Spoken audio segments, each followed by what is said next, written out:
আমার ভাইরা, সেই কিতাব, সেই কোরআন আমাদেরকে পড়তে হবে। কোরআনের সঙ্গে আমাদের সহবত থাকতে হবে, সম্পর্ক অটুট রাখতে হবে। আমার ভাইরা, সেই কিতাব থেকে আমরা কিছু কথা বলতে চাই, শুনতে চাই। এই কোরআনের বিপক্ষে ষড়যন্ত্র আজকের নয়, অনেক আগের, ঠিক কিনা?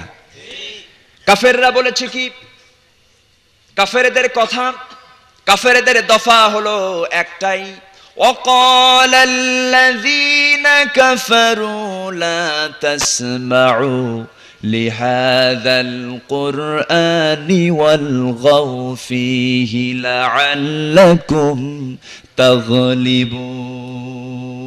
হামিম সিজদার ভিতরে আসছে। কাফেরদের একটাই দাবি, একটাই কথা, লা তাসমাউ, তোমরা শ্রবণ করো না, শুনতে যেও না। কোন কথা শুনতে যেও না? কোরআনের কথা শুনতে যেও না। ওয়াল গাউ ফীহি লাআল্লাকুম তাগলিবুন, আশা করা যায় তোমরা বিজয়ী হয়ে যাবে। তারা তো জানতো কোরআনের আকর্ষণটা কি আকর্ষণ। এই কোরআনের আকর্ষণ থেকে বিকর্ষণে যদি নিয়ে আসতে পারা যায়, আমাদের ব্যবসা জমজমাট হবে। যখন তারা এই আন্দোলনের ডাক দিল, তাদের পক্ষেও কিছু লোক চলে গেল, আমার নবীর পক্ষেও কিছু লোক আসলো। এই যে হক বাতিল, এই দ্বন্দ্ব পৃথিবীর চিরন্তন ইতিহাস। এটাই শুধু ক্ষান্ত নয়, আমার নবীজির মৃত লাশ নিয়েও পর্যন্ত ইহুদিরা ষড়যন্ত্র করেছে। দিনকে ধ্বংস করার জন্য তারা ষড়যন্ত্র করেছে। আমার নবীজি ইন্তেকাল করলেন, ইন্তেকালের বেশ কিছুদিন পরে আমার নবীজি কি তার হুজরাখানায় মসজিদে নববীর পাশে তাকে শায়িত করা হয়েছে। সেই জায়গায় তার কবরস্থান। সেই কবর থেকে তার লাশ চুরির দুঃসাহস পর্যন্ত করেছিল ইহুদি খ্রিস্টানেরা। শুনেন নাই? ষড়যন্ত্র করেছিল। এই ষড়যন্ত্র আজকের নয়, এই কোরআনের বিরুদ্ধে ষড়যন্ত্র আজকে কোনো নতুন বিষয় নাই, থাকতেই পারে, আসতেই পারে। আমার নবীজির লাশ চুরির দুঃসাহস পর্যন্ত তারা করেছিল। আমার নবীজি ইন্তেকাল করার পরে খ্রিস্টানরা চিন্তা করলো, ইহুদিরা চিন্তা করলো, মুসলমানদের হার্ট হলো একজন, মুসলমানদের কলিজা হলো একজন, মুহাম্মদুর রাসূলুল্লাহ সাল্লাল্লাহু আলাইহি সাল্লাম। এই লোকটা তো মারা গেছে, এই মানুষটা মারা গেছে, তার লাশটা তো মদিনার মাটিতে আছে।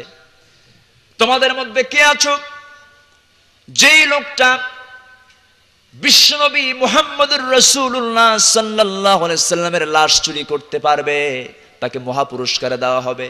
সেই লাশটা যদি আমরা নিয়ে আসতে পারি, আমাদের ব্যবসা জমজমাট হবে, মুসলমান থেকে মানুষ আমাদের ধর্মে চলে আসবে। এই রকম ষড়যন্ত্র করে তিনজন প্রতিনিধি পাঠায়া দিল। তিনজন প্রতিনিধি যখন পাঠায়া দিল পবিত্র মদিনায়, মদিনার মাটিতে যখন তারা পা দিল, তাদের চাইতে সুফি মানুষ মদিনার মাটিতে আর কেউ নাই। এমন সুন্দর লেবাস তাদের, সুন্দর পোশাক নিয়ে, সুন্দর লেবাস নিয়ে যখন তারা মদিনায় চলে আসলো, মদিনার মাটিতে যখন পা দিল, মাথায় ইয়া বড় পাগড়ি, বিশাল বড় জুব্বা, কিন্তু খ্রিস্টান, কিন্তু ইহুদি, বিশাল বড় জুব্বা লাগায়া, ইয়া বড় দাড়ি লাগায়া মসজিদে নববীর প্রথম কাতারে বসে শুধু নামাজ পড়ে আর জিকির করে, নামাজ পড়ে আর জিকির করে, সারাদিন এই কাজ। কেউ দাওয়াত দিলে বলে যাওয়া যাবে না, গেলে পরে বুজুর্গি নষ্ট হবে। সমস্ত মানুষদের মধ্যে প্রচার হয়ে গেল, তিনজন বিদেশি মেহমান, তারা এত বড় বুজুর্গ, সবসময় জিকির আজগারে থাকে, নামাজ কালাম নিয়ে ব্যস্ত থাকে, রাত্রেও ঘুমায় না। দিন যেতে থাকলো, তারা যে উদ্দেশ্যে রওনা দিয়েছে সেই রওনাটা উদ্দেশ্য সফল করার জন্য দিনের বেলা নামাজ পড়ে, আর সন্ধ্যা রাত যখন হয়ে যায় তখন তারা সুড়ঙ্গি খনন করা শুরু করে। আমার নবীজির লাশের ঠিক 20 হাত দূর থেকে গর্ত খনন শুরু করে দিল, সুড়ঙ্গি শুরু করে দিল। গর্ত খনন করে করে 1 হাত 2 হাত করে রওনা দেওয়া শুরু করলো।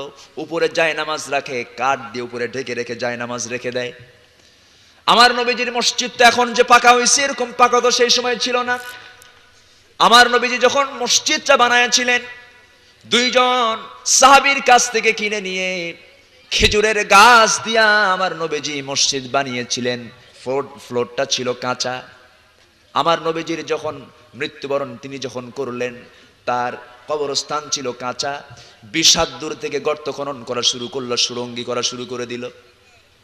সুড়ঙ্গি যখন শুরু করলো, রাত যখন হতে থাকে ওই কাজটা শুরু করে, দিনের বেলায় নামাজ পড়ে, এই করে করে ধীরে ধীরে যখন দিন যেতে থাকলো, রাত যেতে থাকলো, 1 দিন 2 দিন 4 দিন 5 দিন 6 দিন, এই করে করে 1 হাত করে করে 2 হাত করে করে 10 হাত পর্যন্ত চলে গেল। আর মাত্র কয়েক হাত গেলে পরেই আমার নবীজির লাশ তারা পেয়ে যাবে, তাদের ব্যবসা জমজমাট হয়ে যাবে। আল্লাহর পরে যার স্থান, সেই বিশ্ব নবীর লাশ যদি আমরা পেয়ে যাই, মানুষের আস্থা নষ্ট হয়ে যাবে, দিন বিপন্ন হয়ে যাবে, মুসলমানরা তাদের নেতৃত্ব হারায় ফেলবে। চিন্তা করেন ষড়যন্ত্র কত বড়, কি বিশাল দুঃসাহস নিয়ে তারা রওনা দিয়েছে। পৃথিবীর সমস্ত আম্বিয়া কেরাম তারা যারা শুয়ে আছেন, তাদের দেহ মাটি কখনো গ্রাস করবে না, তাদের দেহ কোনো মাটি ভক্ষণ করতে পারবে না, তারা জীবিত। জোরে বলেন সুবহানাল্লাহ। তাদের লাশটা দেহ পচবে না, মাটি কখনো হজম করতে পারবে না। আমার নবীজি মদিনার মাটিতে শুয়ে আছেন, আর মাত্র কয়েক হাত বাকি আছে, তারা ইতিমধ্যেই পেয়ে যাবে। আমার নবীজির সঙ্গে সঙ্গেই সেই সময়ের একজন শ্রেষ্ঠ, একজন বুজুর্গ শাসক ছিল বাদশাহ নুরুদ্দিন। বাদশাহ নুরুদ্দিনকে রাত্রেবেলা স্বপ্নে দেখায় দিলেন। আমার নবীজি বললেন, ও বাদশাহ নুরুদ্দিন, এই কয়েকদিন যাবত 3 জন লোক আমার রওজা শরীফের পাশে, আমার লাশের পাশে, আমি যেখানে শুয়ে আছি ঠিক তার পাশে থেকে, মসজিদে নববীর ভিতর থেকে দিনের বেলা তারা নামাজ পড়ে, রাত্রে বেলা আমার লাশটাকে চুরি করার জন্য তারা সুড়ঙ্গি খনন করছে, গর্ত খনন শুরু করে দিয়েছে। ইতিমধ্যে তারা অনেক দূর পর্যন্ত আগায় আসছে। ও বাদশাহ নুরুদ্দিন, ওই 3 জন চেহারার অধিকারী যারা, ওই 3 জনকে তোমার সামনে প্লেস করে দিলাম। এই 3 জন ছবি, 3 জন চেহারার এই রকম আকৃতির, এই 3 জনকে যেখানে পাইবার সঙ্গে সঙ্গে কতল করে দিবা। বাদশাহ নুরুদ্দিন ঘুম থেকে জাগা পেয়ে গেলেন, আর আল্লাহর শুকরিয়া আদায় করলেন, আল্লাহর কাছে প্রার্থনা করলেন, ওযু করে নামাজ পড়লেন, আর চোখের পানি ফেললেন, বললেন, আয় আল্লাহ তাআলা, জীবনে কোরআন পড়েছি, হাদিস পড়েছি, এই চক্ষু দিয়া স্বপ্নে কখনো নবীজিকে দেখি নাই, সরাসরি দেখতে পাই নাই। আমি একজন অধম বান্দা, তোমার নবীজিকে দেখতে পারলাম, মেহেরবানি করে আমার চক্ষুটাকে তুমি শীতল বানায়া দাও। জোরে বলেন সুবহানাল্লাহ। আমার ভাইয়েরা, এই বাদশাহ নুরুদ্দিন এই যখন স্বপ্নটা দেখলেন, 2 দিন চলে গেল, মদিনার প্রত্যেকটা মানুষের সঙ্গে বাদশাহ নুরুদ্দিন দেখা করলেন, কথা বললেন, কিন্তু তালাশ করে তন্ন তন্ন করে তিনি খোঁজা শুরু করলেন, কিন্তু 3 জন পরিচিত চেহারা নবীজি যে দেখাচ্ছিলেন, সেই পরিচিত চেহারাগুলো তার নজরে পড়ছে না। তন্ন তন্ন করে খুঁজতেছেন, কাউরে তিনি খুঁজে পান না। বাদশাহ নুরুদ্দিন চিন্তায় পড়ে গেলেন, আমার নবীজি তো বিশাল দায়িত্ব দিয়েছেন, এই দায়িত্ব পালনও যদি ব্যর্থ হয়ে যায়, এর চাইতে চরম ব্যর্থতা আর কি হতে পারে। এই 3 জনকে আবার বের করার জন্য আবার তদন্ত কমিটি বের করলেন। আবার তদন্ত কমিটি যখন এক জায়গায় হয়ে গেল, এবার তিনি বললেন, ঠিক আছে, আবার তোমরা তালাশ করো, দেখো তো আর কেউ বাদ আছে নাকি দাওয়াতে। আমি যাদেরকে বলেছিলাম তারা তো সবগুলো আসে নাই, আমার বিশ্বাস এটা। কিন্তু তারা ব্যর্থ হয়ে গেল। শেষ পর্যন্ত বাদশাহ নুরুদ্দিন নিজেই মদিনার মসজিদে চলে গেলেন। একজন লোক খবর দিল, বাদশাহ নুরুদ্দিন, আমরা তো মদিনার সমস্ত মানুষগুলো আপনার দাওয়াত গ্রহণ করেছিলাম, কিন্তু লক্ষ্য করেছি মদিনার মসজিদের ভিতরে 3 জন অত্যন্ত বুজুর্গ মানুষ, তারা যায় নাই। বুজুর্গ, বুঝলেন? এত বুজুর্গ, বিশাল বড় টুপি, ইয়া বড় দাড়ি, বুজুর্গ মানুষ।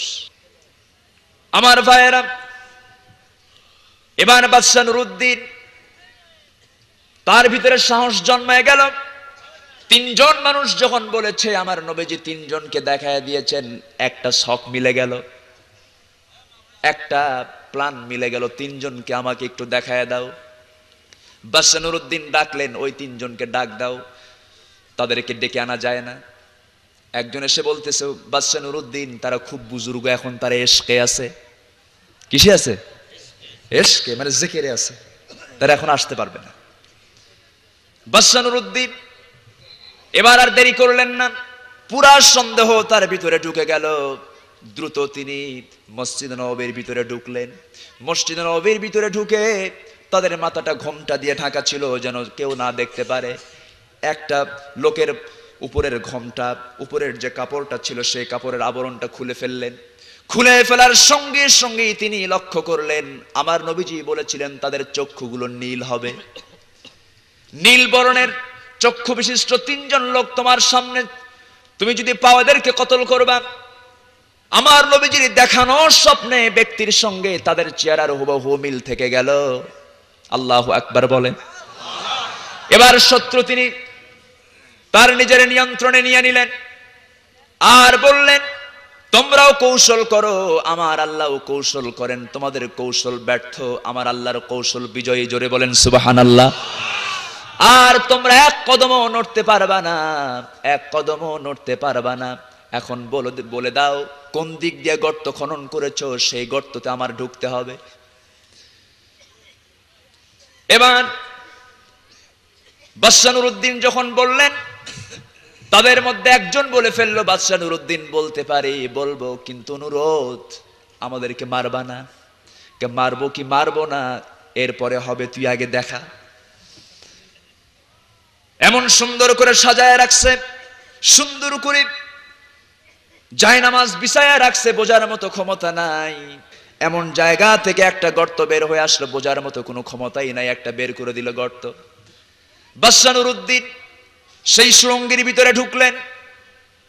সুড়ঙ্গের ভিতরে ঢুকতে ঢুকতে এমন দূর পর্যন্ত চলে গেলেন, ওই শত্রুরা এমন কাছ পর্যন্ত চলে গিয়েছিল, আমার নবীজির লাশ পেতে মাত্র এক হাত বাকি ছিল।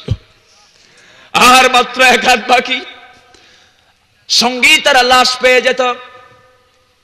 বাদশা নুরউদ্দিন ভিতরে ঢুকলেন। ভিতরে ঢোকার পরে মাত্র যখন এক হাত বাকি দেখলেন, মাটি কিছু ভেঙে পড়েছে, আর আমার নবীজির সুন্দর দুখানা পা চাঁদের মতো উজ্জ্বল হয়ে আছে। বাদশা নুরউদ্দিন দেরি করলেন না, সঙ্গে সঙ্গে আমার নবীজির দুটা পা জড়ায়া ধরে বললেন, ইয়া রাসূলুল্লাহি, ইয়া হাবিবাল্লাহি, অনেক নাম শুনেছি, অনেক গুণগান শুনেছি, কিতাব পড়েছি, তোমার সম্মান বুঝেছি।